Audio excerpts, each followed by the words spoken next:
Bonjour à tout le monde. Après avoir publié une vidéo sur l'étude théorique des redresseurs monophasés fixes, là on a fait la démonstration de toutes les valeurs qu'on a utilisées, valeurs moyennes, valeurs efficaces. On a dessiné les signaux. Maintenant on va essayer de faire des exercices d'application, mais je vais diviser ce travail en deux vidéos. La première partie, on va traiter ce type de montage. On va essayer de faire le calcul des applications numériques. On va essayer de calculer aussi le facteur d'utilisation de transformateur et le rendement d'un montage redresseur. Dans la vidéo numéro 2, on va faire aussi des exercices, mais plus ou moins, disons, qui nécessitent un outil mathématique. Par exemple, ici, on va utiliser le théorème de Thevenin déjà publié dans ma chaîne vidéo. Dans l'exercice numéro 7, on va essayer d'utiliser le transformé de Fourier pour chercher la solution.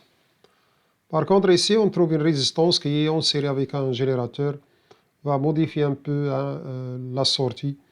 Donc, on va voir en détail dans la vidéo numéro 2 ces exercices. Maintenant, on va commencer à traiter ces montages, voilà, dans cet ordre qu'on a ici. On commence par l'exercice numéro 1. On a un générateur de tension E en série avec deux diodes. On va supposer que les deux diodes sont identiques. En série avec une résistance et en série avec générateur EB de 5 volts. Question: calculer la valeur du courant qui traverse la charge R et la tension aux bornes de R. On a les données ID égale 0,7 volts et RS égale à 30 ohms. Pour chercher la solution de cet exercice, il suffit d'appliquer la loi de May en remplaçant chaque diode par son schéma équivalent. Générateur de tension ID 0,7 volts de 0,7 volts en série avec sa résistance statique qui est ici comme donnée 30 ohms. Solution de l'exercice 1. Il suffit de remplacer, comme j'ai dit, chaque diode par son schéma équivalent ID, ici c'est RS fois I. Utiliser la loi de May ici, on aura E moins VD1 moins VD2 moins VR moins EB égale à 0. On utilise l'équivalence d'une diode par générateur de tension et résistance statique. On aura E moins ID1 moins VRS1 moins ID2 moins VRS2 moins VR moins EB égale à 0. On sait bien que ID1 égale à ID2 égale à ID. On aura I moins 2 fois ID. Et VRS1 moins VRS2 sera remplacé par moins 2 VRS parce que VRS1 égale VRS2 est égal VRS. On a dit que les deux diodes sont identiques. Moins VR moins EB égale à 0. En remplaçant VRS par RS fois I et VR par R fois I fois le courant, c'est-à-dire fois le courant IR, parce que le courant qui traverse ici c'est I est égal à IR. On aura I égale E moins 2 ID moins EB divisé par R plus 2 RS. C'est-à-dire 3,4 mA après application numérique, c'est-à-dire la tension VR égale à R fois I égale 3,4 volts. Et voilà, uniquement en remplaçant la diode par son schéma équivalent. Loi de May, on tire le courant IR, application numérique 3,4 mA, puis VR est égal à RI d'après loi d'Ohm est égal à 3,4 volts. Exercice numéro 2, redresseur simple alternance. La tension d'entrée ESDT est sinusoïdale de valeur efficace 12 volts, fréquence 50 Hz. Chiffre de tension en borne de la diode lorsqu'il conduit c'est 0,6 volts. La charge R est égale à 1 kΩ. Question A, exprimer la tension ESDT en borne secondaire de transformateur. Question B, dessiner la lyre de la tension redressée VR de T et donner sa fréquence et la tension T ici, c'est-à-dire tension inverse crête du diode. C, calculer la valeur moyenne et la valeur efficace de courant débité dans la charge. Question D. Calcule le rendement du circuit, le facteur d'utilisation du transformateur. Solution de l'exercice numéro 2. Exprimer la tension EST aux bornes secondaires de transformateur. C'est bien que ES de T, c'est une tension sinusoïdale, valeur efficace 12, d'où OS de T égale 12 racine de 2 sin oméga T. Question B, la l'air de VR, c'est une tension redressée simple alternance, il est en bleu. ES de T, c'est en rouge. V max est égal à ES max moins VD. C'est la tension maximale de signal redressé, est égal à la tension maximale signal aux bornes de secondaire de transformateur chutée de la tension VD. Application numérique, on trouve 16,37 volts pour VM ici. La fréquence signal redressé est égale à F est égal à 50 Hz. Tension inverse crête, c'est ES max, c'est 16,97 volts. On applique ce qu'on a déjà vu dans le cours parce que j'ai déjà traité une vidéo concernant les redresseurs monophasés dans ma chaîne YouTube. La valeur moyenne, c'est V max divisé par pi. On trouve 5,21 volts.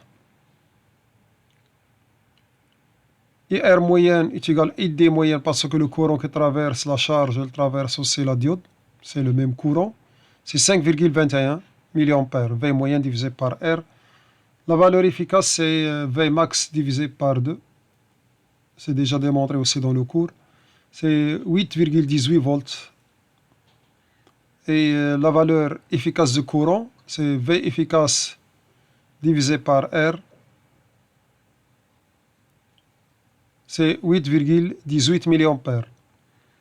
La valeur efficace et I efficace, c'est la tension efficace au bord de la charge. Et ça, c'est le courant efficace qui traverse la charge. On a terminé l'exercice 2. On passe maintenant à l'exercice numéro 3. On a ici un transformateur de rapport de transformation M égale à 0,1 et une tension secteur 220 volts 50 Hz, pont de 4 diodes. VD égale à 0,7 quand la diode est en conduction. La charge est une résistance R égale à 1 kΩ. Question A. Exprimer la tension EST en fonction de temps aux bornes secondaires de transformateur. Question B. Dessiner la lyre de la tension VR de T et donner sa fréquence et la tension inverse crête, bien sûr de la diode. Question C. Calculer la valeur moyenne et la valeur efficace du courant débité dans la charge R. La dernière question. Calculer le rendement et le facteur d'utilisation du transformateur. Solution commence par la question A. ES de T au borne secondaire de transformateur. On sait bien que la tension primaire, c'est de savoir racine de 2 sin oméga T avec oméga c'est 2πf. F, c'est la fréquence égale à 50 Hz. ES de T est égal à M, le rapport de transformation fois la tension primaire. Ça donne 0,1 racine de sin oméga T. On aura 22 racine de 2 sin oméga T. Voilà la lyre de tension secondaire avec une valeur max, c'est une tension sinusoïdale périodique avec une valeur max, c'est 31,11 volts. On va voir maintenant la lyre de la tension au bord de la résistance. On a ici un pont de 4 diodes, redressement double alternance, c'est déjà traité dans le cours. Je vous rappelle que j'ai déjà traité les redressements dans un cours et j'ai publié ça dans ma chaîne vidéo hsini.m. Pendant l'alternance positive, D2 et D4. Pendant l'alternance négative, c'est D3 et D1. Et on aura ce qui est en bleu avec une valeur max, c'est ES max moins 2 fois VD. C'est 29,71 volts comme valeur maximale pour la tension redressée en bleu au bord de la charge. Tension inverse crête, c'est ES max moins 0,7, ça donne 30,41 volts. La valeur moyenne, on a une formule que j'ai démontrée dans le cours, c'est 2V max sur pi. Ça donne 18,91 volts.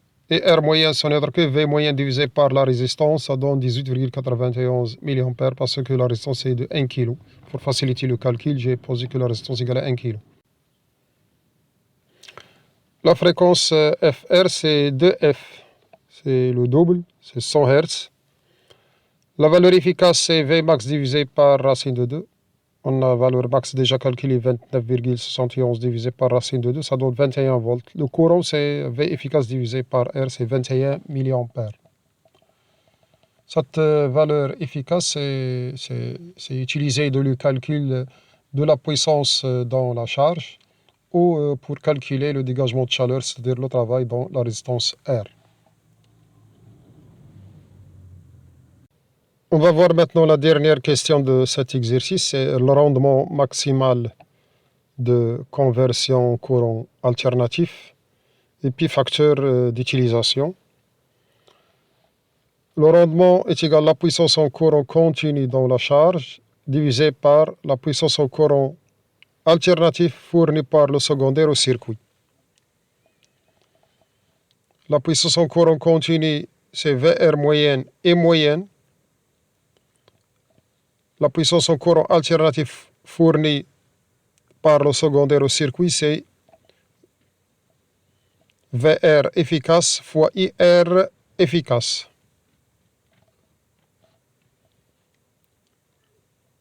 C'est 2Vm divisé par pi, c'est la valeur moyenne de la tension, fois le courant, qui est 1 sur R fois 2V moyenne sur pi.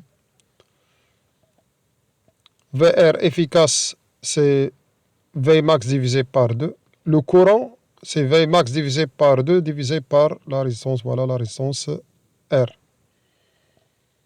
Tout calcul fait, on va simplifier par V max au carré, par la suite par les résistances, et le reste, 8 divisé par pi au carré, c'est 81%. C'est ça le rendement. Facteur d'utilisation, par définition, c'est la puissance en courant continu fournie par le secondaire du transformateur, divisé par la puissance apparente nominale au secondaire. Toujours, la puissance en courant continu fournie par le secondaire au transformateur, c'est VR moyen et moyen, ou V moyen et moyen, c'est la même chose, voilà. On a déjà utilisé ça dans le rendement. La puissance apparente maximale, ou nominale, c'est valeur efficace fois la tension efficace maximale. Voilà. Et par la suite, on aura la même chose, 0,81, c'est-à-dire 81%. Voilà, c'est ça le facteur d'utilisation de transformateur. Maintenant, l'énoncé d'exercice numéro 4. On a un transformateur 222 x 15, 60 Hz. VD égale 0,7 volts. La charge est une résistance de 1 kg. Exprimer la tension ES1 de T aux bornes secondaires de transformateur. Question B, dessiner la lyre de la tension au bord de la charge et donner la valeur de tension inverse crête du diode. Question C, calculer la valeur moyenne et la valeur efficace du courant débité dans la charge. Question D, calculer la valeur moyenne et la valeur maximale du courant débité dans la diode.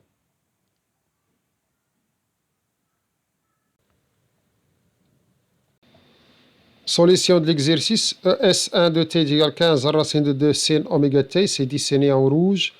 ES2 est égal à moins ES1, les deux signaux sont en opposition de phase et les ES2 c'est en bleu. À la sortie de la charge, on obtient un signal redressé double alternance. Ici D1 conduit, dans ce cas-là c'est D2 qui va conduire. La fréquence FR, c'est-à-dire la fréquence de ce signal redressé, c'est 2 fois la fréquence hein, de ES de T. C'est 2F, c'est 120 Hz. Tension inverse crête d'après qu'on a traité dans le cours, c'est 2ES max moins V diode. Application numérique, on trouve 41,72 volts. C'est la tension VK moins VA. Tension au bord de la cathode moins tension au bord de la note, pardon. Souvent, on trouve tension inverse crête, c'est positif. C'est une tension qui est positive. Dans la majorité des livres, il indique que c'est une valeur positive. VR max est égal à ES max moins la tension au bord de la diode. 15 racine de 2 moins 0,7, ça donne 20,51 volts. VR moyen d'après le cours, c'est 2 VR max divisé par pi, c'est 13,05 volts. Et R moyen, le courant moyen dans la charge, c'est VR moyen divisé par R, c'est 13,05 mA. Le courant moyen dans la diode, le courant moyen qui traverse la diode, ce n'est autre que le courant moyen de la charge divisé par 2, parce qu'ici il y a deux diodes. Les deux diodes vont participer pour avoir cette valeur-là, 13,05. On doit diviser cette valeur par 2 pour avoir 6,52 mA. Et D max, ce n'est autre que R max. C'est VR max divisé par R, ça donne 20,51 mA.